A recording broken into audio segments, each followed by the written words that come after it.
Maybe I'll find a way to sneak back in. Well, also All right, well, I will begin. It's time to get started. So, actually, it's a minute. I'm a minute late here. I should probably go a minute over then, right? Right? No, that's not how it works. So we begin with a couple verses from Scripture here. This is 1 John, I suppose. Oh, wait a minute. Nope, wrong window. I got too many things open here. That was not the one I wanted. Come on. Where'd it go? Well.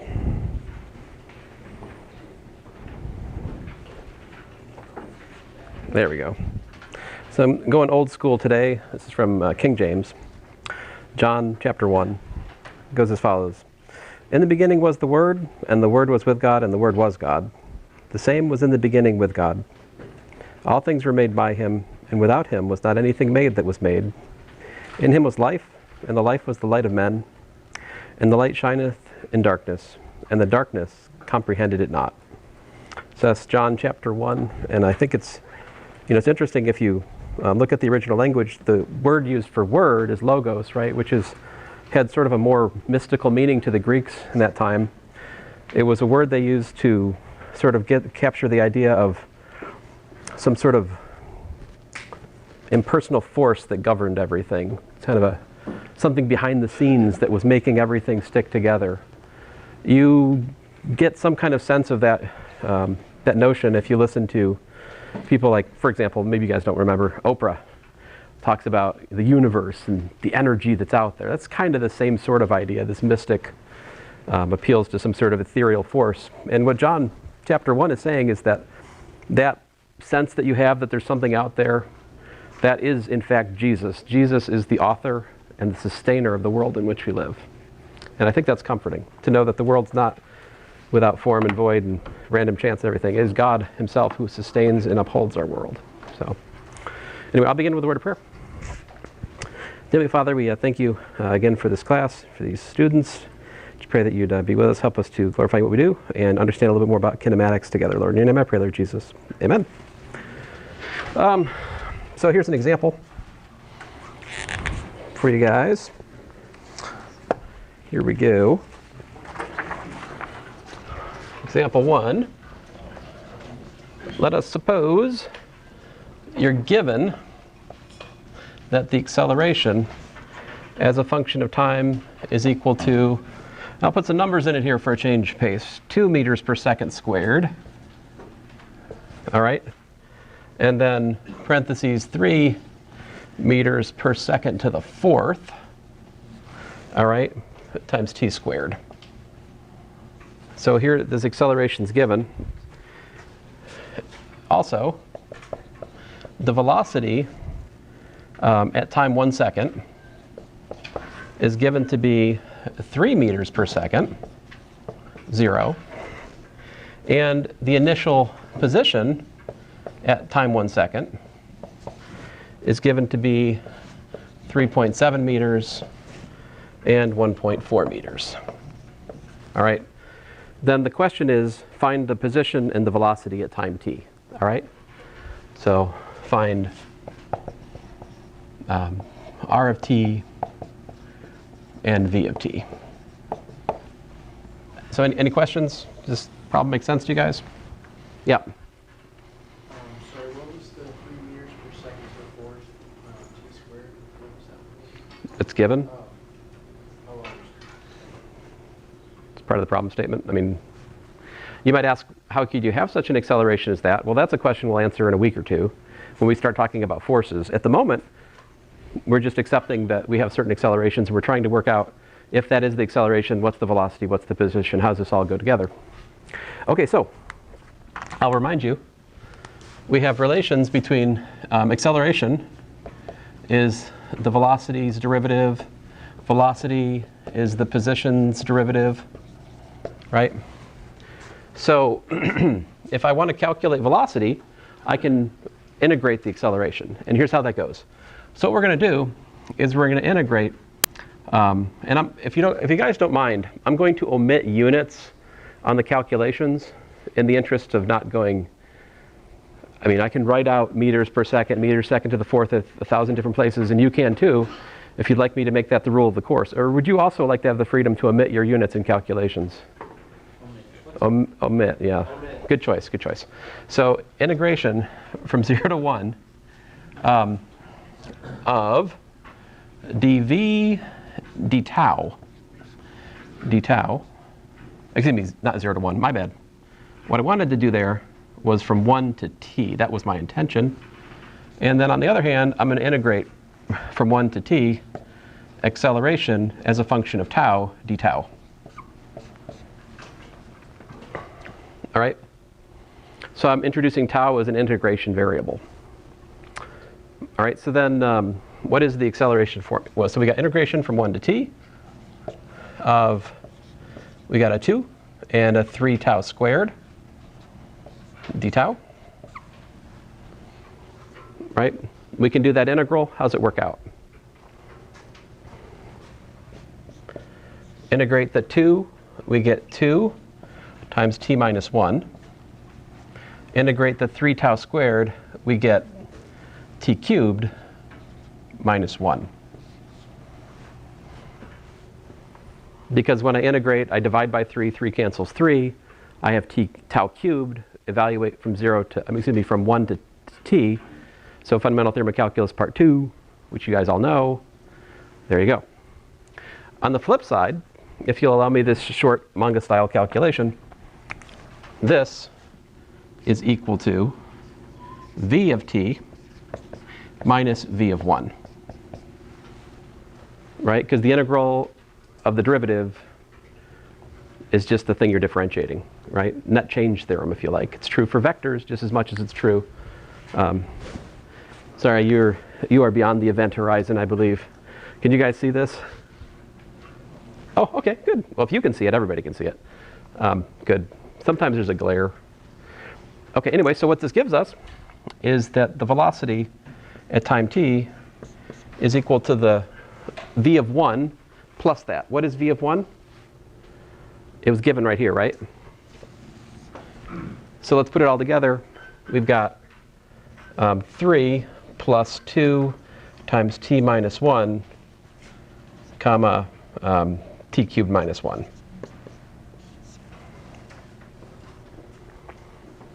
All right. If I'm going to be a stickler for units on the answer, and I did say I would be, so I guess I'm obligated to put back in the units. What do the units have to be here? All right, let's do it. V of t, it is going to be, so this is velocity, so that's going to be a 3 meters per second. All right, and then you've got yourself 2. Let's see, there's various ways you could go here.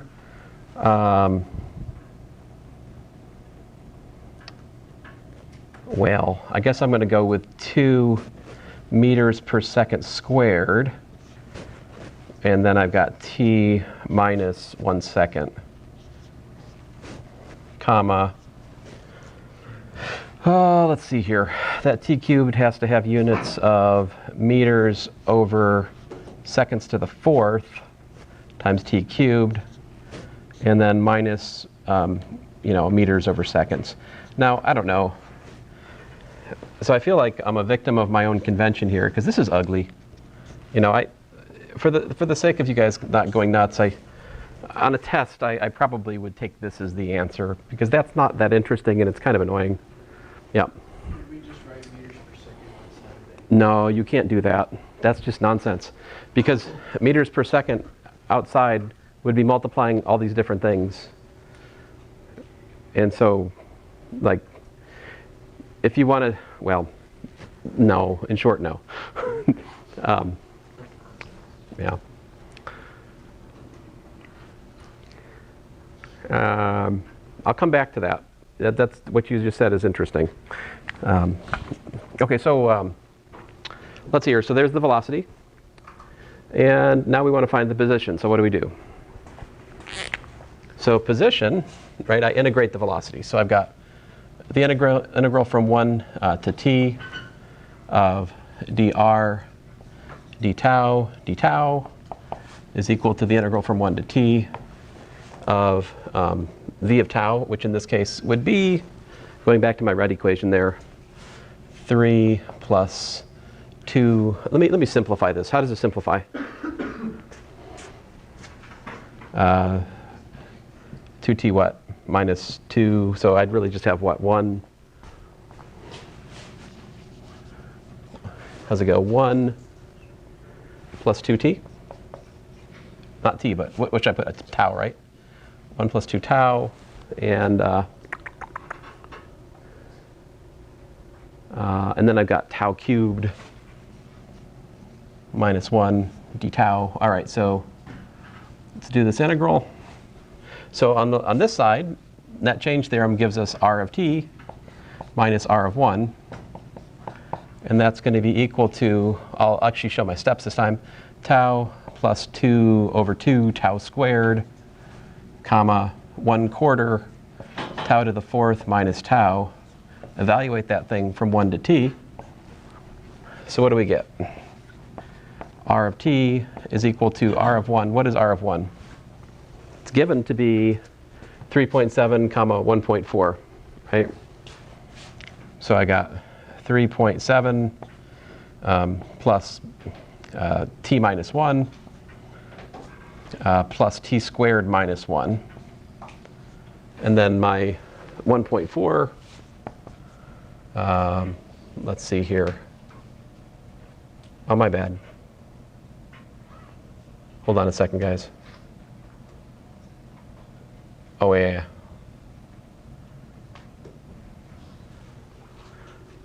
Oh, yeah, we're fine. Sorry, I got too close to it. 1.4 and then 1/4 t to the 4th minus 1 minus parentheses t minus 1. Which, of course, you could clean up, right?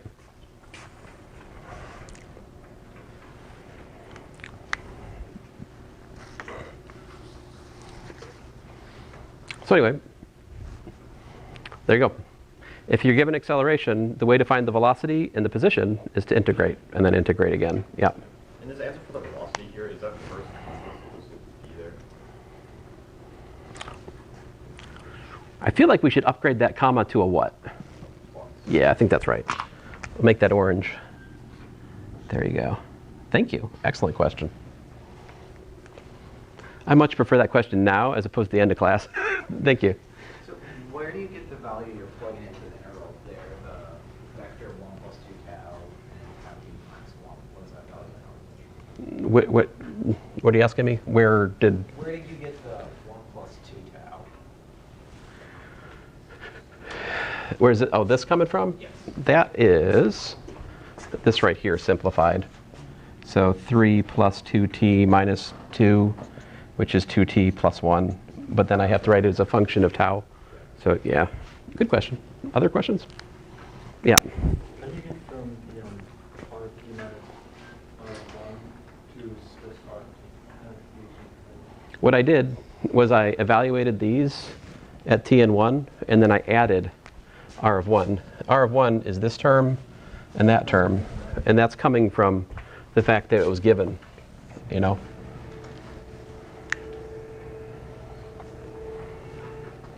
So, all right, so we spend a lot of time in here on the projectile motion problem, which I'm about to get into, but it's important to remember that the projectile motion problem is a special problem. It's a constant acceleration problem.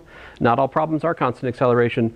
If the problem doesn't have constant acceleration, like this one, the acceleration is not constant, right? It depends on time. You have to work out the calculus. There's not formulas you can just get off a shelf, right? Now we're about to develop a bunch of formulas that we can just, use to tackle projectile motion problems, but those are special, all right? The larger world is you just have to do the calculus. There's just no way around it. Yep. So when we're doing these types of problems, like it's just like we're using different Greek letters and definitely more like abstract than like if you were to just give us like a physics problem with like. Oh, I think this problem is easier if I use Greek letters as opposed to numbers. Like the meters per second to the 4th, it's distracting actually. In my opinion, like this problem is easier if I just put like alpha here and beta here. then your answer just has alphas and betas in it, as opposed to like fussing about, oh, I needed to have meters per second squared here versus, you know, I mean, like that to me is more troublesome. But you had a question past what you were saying. Just, sorry, just like Mhm.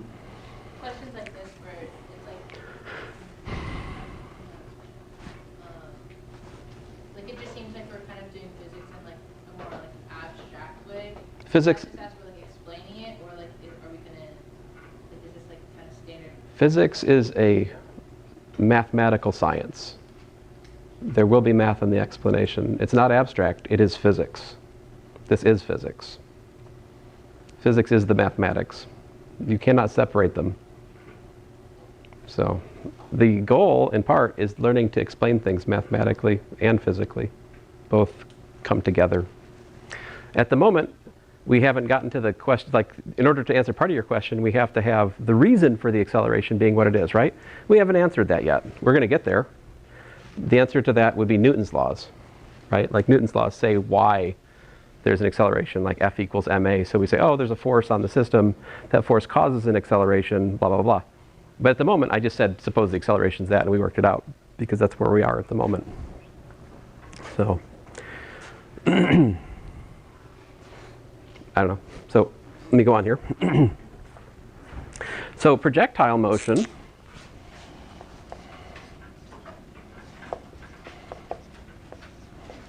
What is projectile motion? So what this is motion under influence of gravity, neglecting friction. Okay? So basically it's like, for example, here's an example of projectile motion. You guys watching? Did I hit my computer? Yeah. That was unlucky. But to a reasonable approximation, that's projectile motion, right? Essentially, the marker follows the path that's due to what? Gravity pulling it down with a constant acceleration of minus 9.8 meters per second squared. Now, there's more going on there than just that, isn't there? Isn't there? I mean, if I were to throw this marker again, oh, this way instead. What else is happening besides just the motion? It's rotating, yeah. And I could make it more dramatic, right? Like this. Right? And so this projectile motion is completely neglecting that spinny motion. We talk about that later in the course in terms of what's called rigid body motion, right? But for the moment, we're just imagining things as if they're a point mass and they're just, you know, going. We're not accounting for that like rotational energy or also like air friction, any of that, all right? So this is admittedly a toy model, right? Like nature is more complicated than this because there is such a thing as air friction, right? And you know, the rotational motion also has, you know, aspects of that does things to the motion.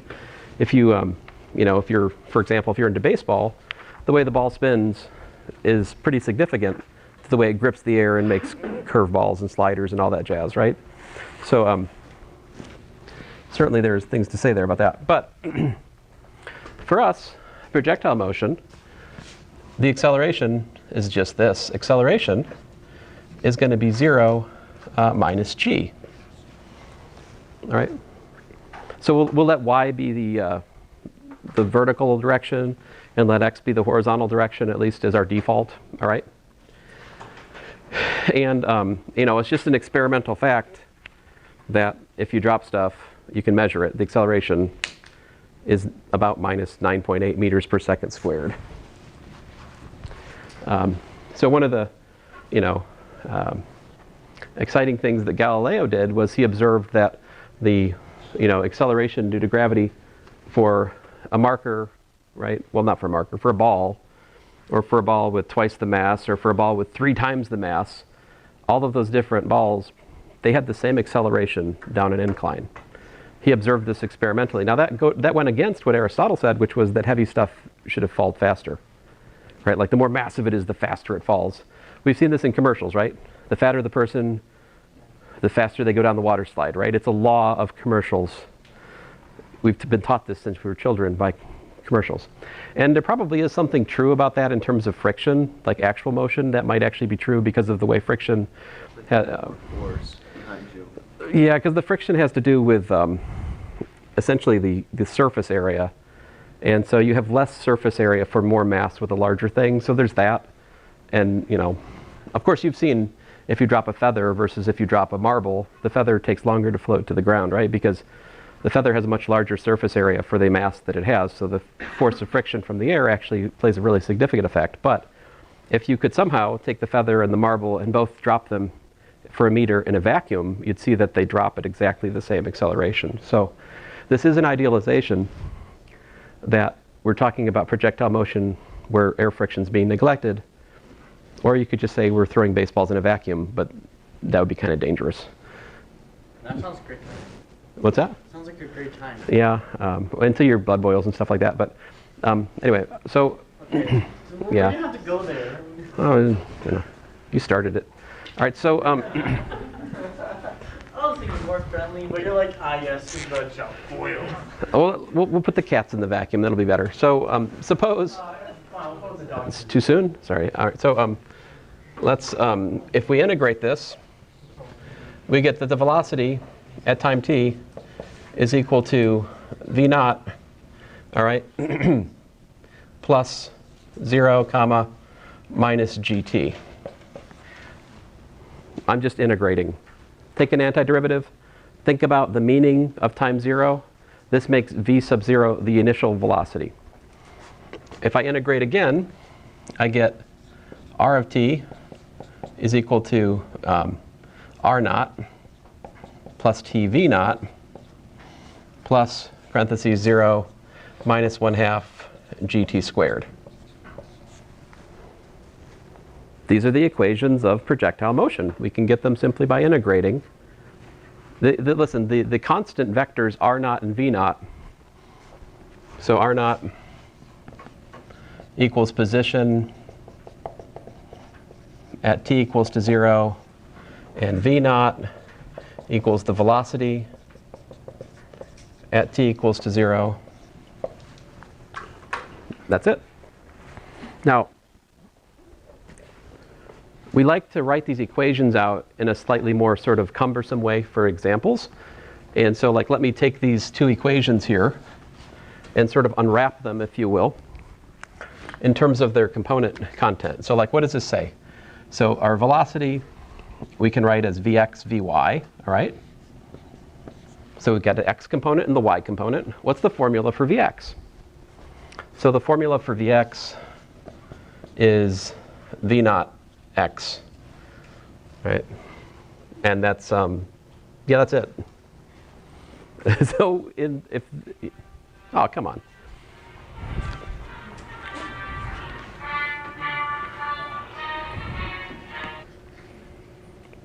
Samsung account legal terms. Who cares? Stupid Samsung. Anyway, all right. So the velocity in the x direction is constant. There you go. That's it. Kind of boring, but how about the velocity in the y? Well, it's the initial y velocity minus gt. So there you go. Those are your go-to velocity formulas for projectile motion. The x velocity stays constant, right? In other words, if I throw this marker, essentially the velocity it left my hand with is the velocity it hit that awkwardly shaped plastic ruler in the corner over there. But on the other hand, the y velocity changes with time. All right, so there's that. Now, v naught, to be clear, is v naught x, v naught y. Now, how about the formulas for x and y? So r is equal to xy, and that gives me the formulas x is equal to x naught plus t times v naught x. So the x formula is a little bit more exciting. There it is. How about the y formula as a function of time? Y at time t is equal to y naught plus t v naught y minus 1/2 gt squared. So there you go. Them's your projectile motion equations. Now there's more, right? Last time we derived, for constant acceleration, we had a timeless equation. Remember that? So we should probably add that to the list, right? We also last time derived that Vf y squared is equal to V naught y squared, right? Minus 2g, y minus y naught. This is a formula we found last time. The corresponding formula for x is really not interesting, right? Since the x acceleration is 0, the timeless equation just becomes Vf x squared equals to V naught x squared, which just tells us, again, the x velocity is constant. There's nothing really to see there for the timeless equation for the x. There's a little bit more, though, that I haven't derived yet that I should for you guys. If we graph, anytime we have a constant acceleration, actually, let me erase some stuff here. I should work over here. Any questions while I'm erasing?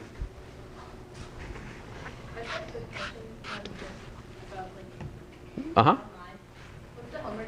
The first two assignments that you posted were due before the class started? Yeah, those don't matter. Those are just like boilerplate mastering physics stuff. You can ignore those. You don't look at it. Those are not even. They just mastering physics comes set up with that. I just didn't delete them. You can ignore those. Oh yeah, you can ignore those. I only care about the physics. I don't think there's any points in those. There was, in one of them, there were 10 points, but What? Well, I would probably go delete them, but it probably won't let me if some of you have worked on them. But those aren't actual points. Sorry. We've been I said in here, in no uncertain terms, there are 3 missions that are required for mastering physics. 3. So I mean, there's 3. I said there's a module. There's a homework for each module in here, corresponding to the mission, which is due a little bit before the mission's due. We talked about this day 1. Anyway, I'm sorry if there's confusion. I've answered at least one email about this and reassured that person that those don't count. Anyway, this is the sort of thing we should talk about in office hours or, email or something. All right, so any other questions? No? What's that? For the x component in the timeless equation, how would we derive that? I know you said it's not 70. Oh, well, so like,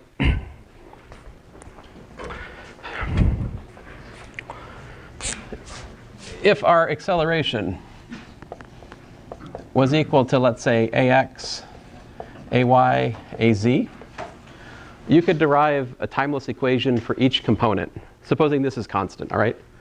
If this is constant, then you could derive that like Vfx squared is equal to V naught x squared plus 2ax, x minus x naught. And you can do the same for the y component.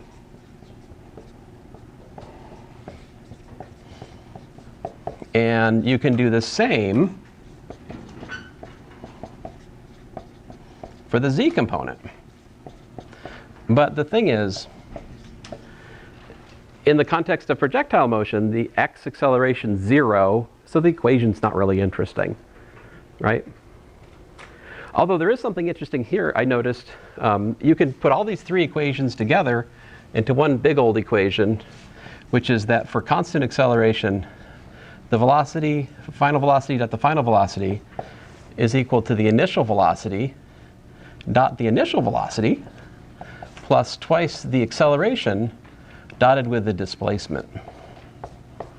Or if you like, Vf squared equals to V naught squared plus 2a dot delta r, where here delta r would be specifically, I'm talking about x minus x naught, y minus y naught, z minus z naught. So like there is sort of a vectorial generalization of the equation we're looking at, if you're interested. Yeah.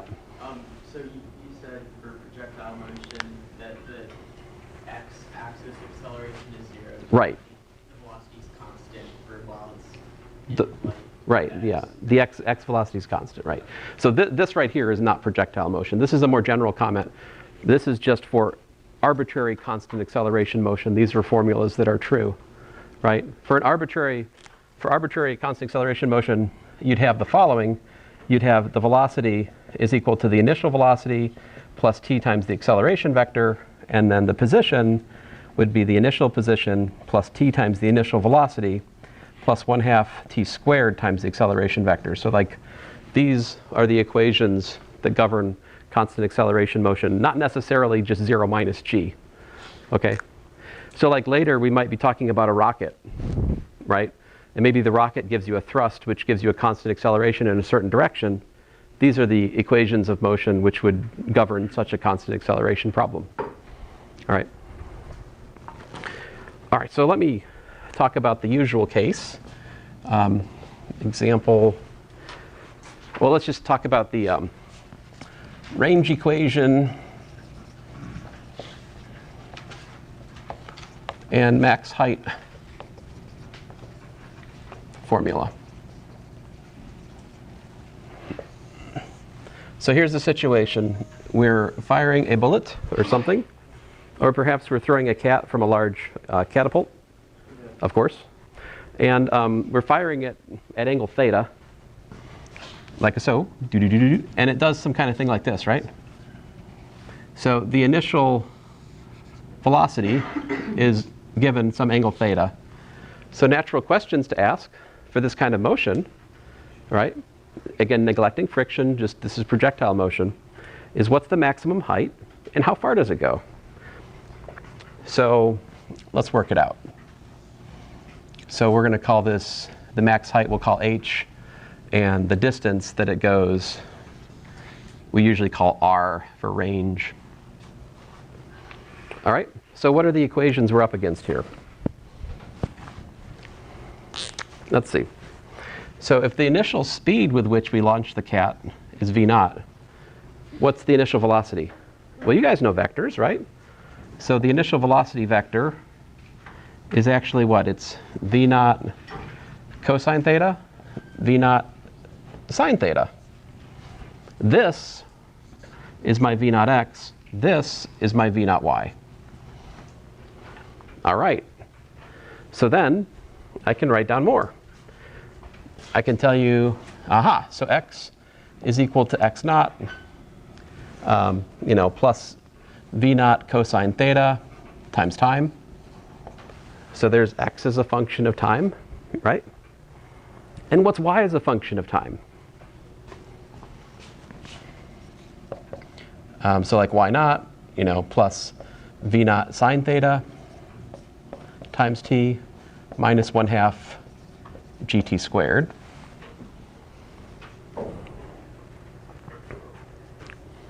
All right. So how do we figure out what h is? How do we figure out what r is? Well, a little bit more here. What's vx equal to?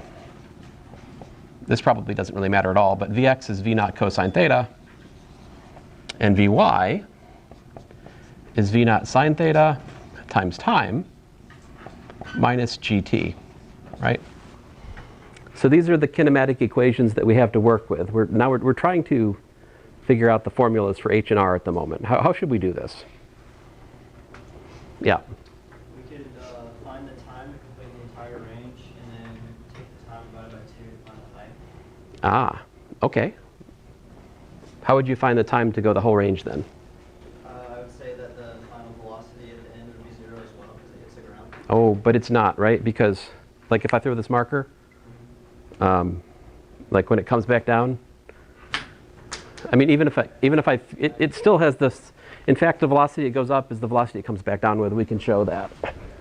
So if I threw the marker up with like 5 meters per second as it leaves this tabletop, it'll come back and hit the table with 5 meters per second the opposite way, actually. Yeah. We make Vy equal to 0. Put Vy equal to 0. Now, what would that tell you? So this right here, right? That, you say that is where Vy is equal to 0. Now, how did you know to do that? That's a good example of what I would call physical intuition. That is not mathematics. That is physical conceptual thinking right there. If you wanted to make it mathematics, you could just say, well, you're trying to maximize the y, so you're looking where the y derivative is 0. That gives you the critical point for y, whatever. But that's good. Y equal to 0. Vy equal to 0. And that will give us the time. And you said it's the halfway time. Somebody else says the halfway time. That's also a physical idea, that there's a symmetry here between the forward and the last half of the flight, right? We haven't proved that, but you're right for this problem. It's not always the case. Okay, so let's get to it. So how do we find that time? So let's call it the top time, t top. That's going to satisfy 0 is v naught sine theta times the top time minus g times t top. Oh man. Oh, you guys got to stop me. There's something wrong here.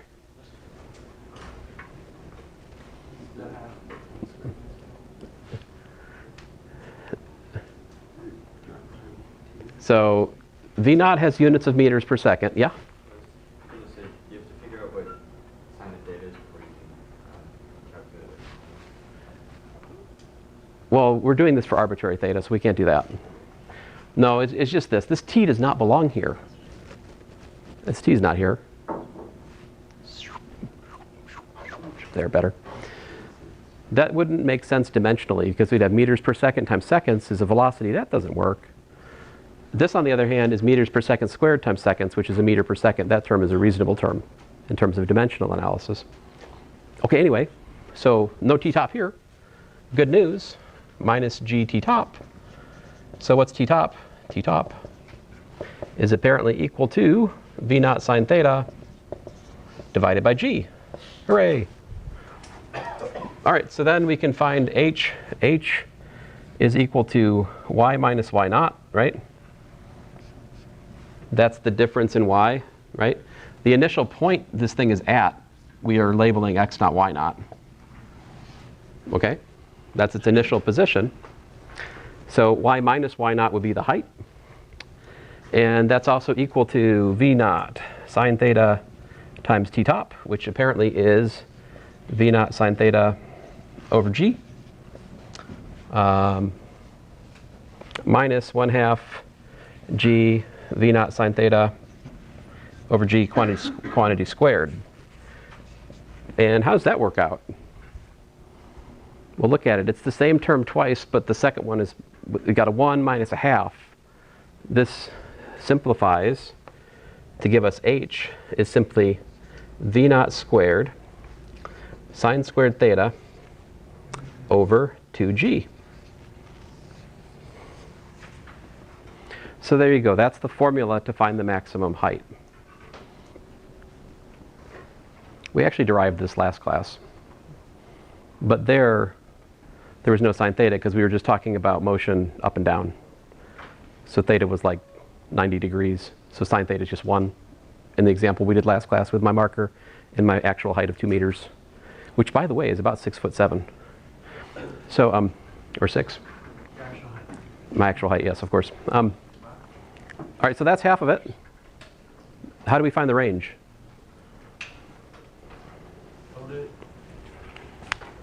What's this point right here? What is this? Now, if we assume you guys are right about the symmetry, we can just double the time, right? And say twice the top time is the total time. And we can find the formula, right? But that is a little bit kind of assuming things we haven't shown. So I'd kind of prefer not to do that. What I'd like to do is just do something a little bit more basic, which is say, oh, well, this is where y is equal to y naught again, right? We're back where we started.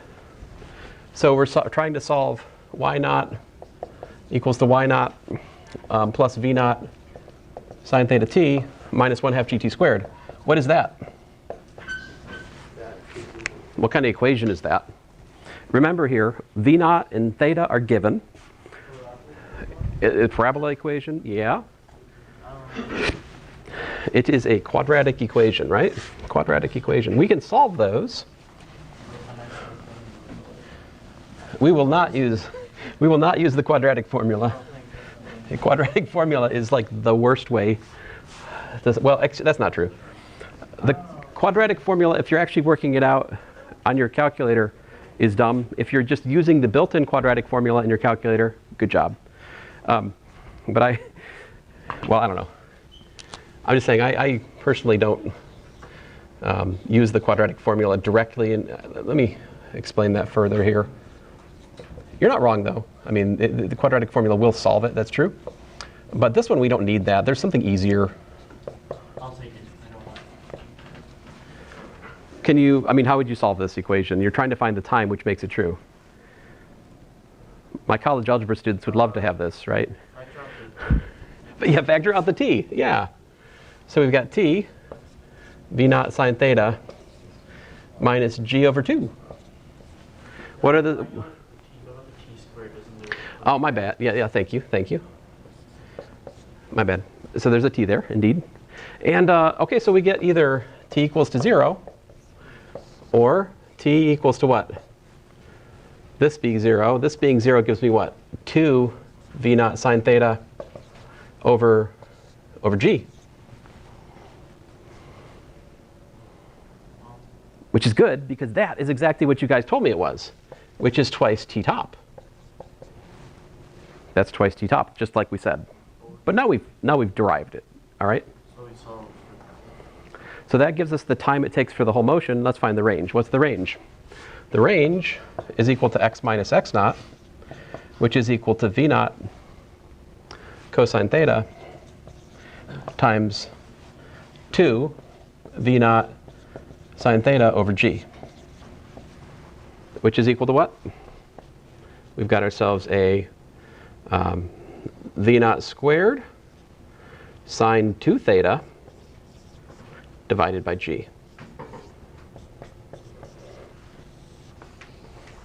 Now you might wonder where the sine 2 theta came from. Remember the trig identity, guys? We have 2 sine theta cosine theta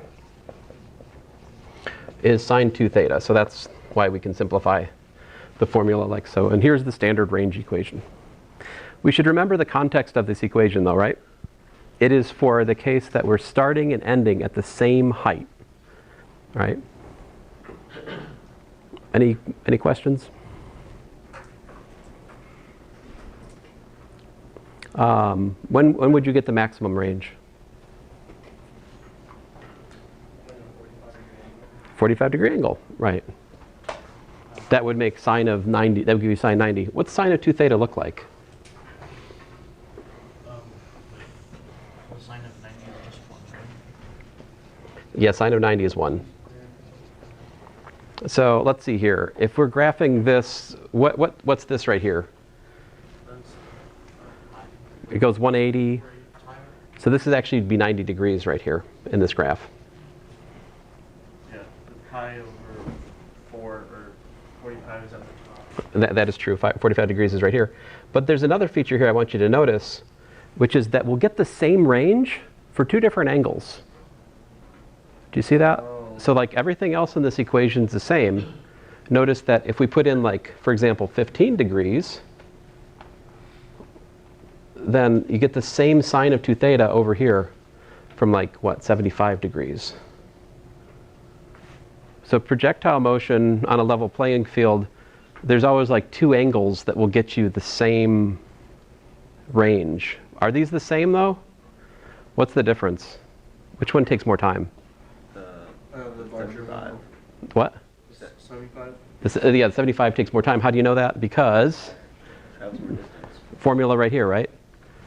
So like sine v naught, the time, twice the top time is the time it takes in the air. And like the time does depend on theta. It's going to be different for 15 versus 75. 15 is less because it's closer to 0. 75 is like closer to 1, right?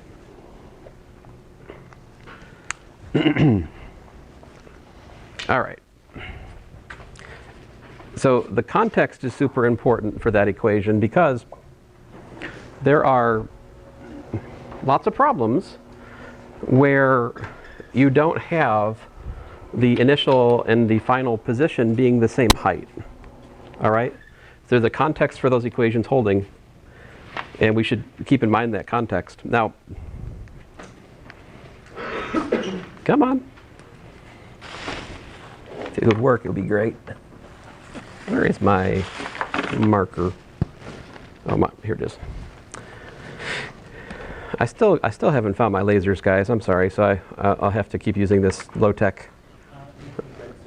What's that? It makes me quite sad. It does make me sad. I miss my lasers. Oh, I have fun tricks with lasers. So this is the example I wrote out on the board. And here is the answer with all of the hideous units actually explicitly put in. All right? If you're thirsting for it, there it is. All right? Now, we'll come back to section 2.3. I skipped that on purpose for now. I just wanted to talk to you guys about the constant acceleration formulas. Here's one of the things I didn't get to yet, and I'll just show you here. If we calculate the average velocity in the constant acceleration case, and you work it out, you end up with the average of the velocities, which makes sense if you think about it graphically. So like the area from T1 to T2 under the VT graph is the displacement. It's the change in x. But it's also the average of this velocity and that velocity times the change in time. So this is a sometimes useful thing. The change in x divided by the change in time is also equal to the initial velocity plus the final velocity divided by 2. So I'm saying, I understand I'm saying that the average of the velocities in the sense of like, how old are you? Yeah, 18. How old are you? 18. This is not very exciting, but their average age, 18 plus 18 divided by 2 is 18.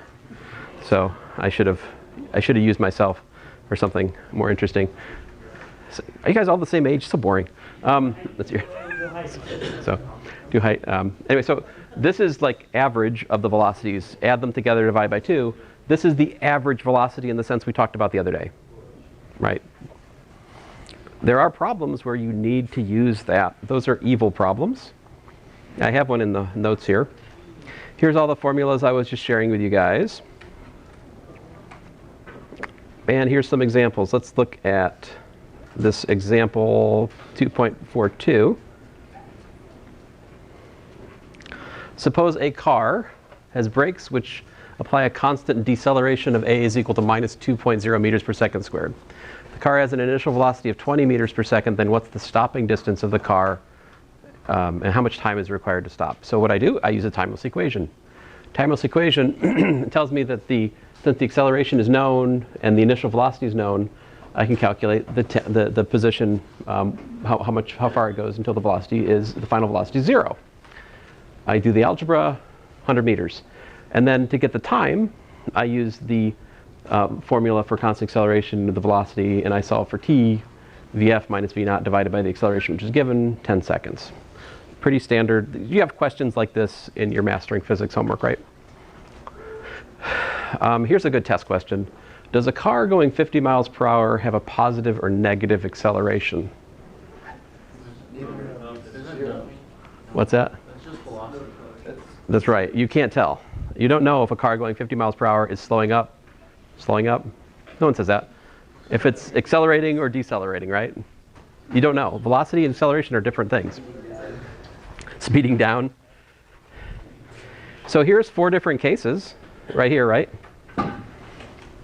You could have a ball dropping. In that case, the acceleration is negative and the velocity is also negative, right? A ball thrown up, the acceleration is negative, yet the velocity is positive, right? You could have a car speeding up, and so there you'd have, velocity positive and acceleration positive. Car braking, velocity is positive, acceleration is negative, right? These are all different cases. Velocity and acceleration are not necessarily linked. Anyway, we'll pick up here next time. So I come out of time at the moment. But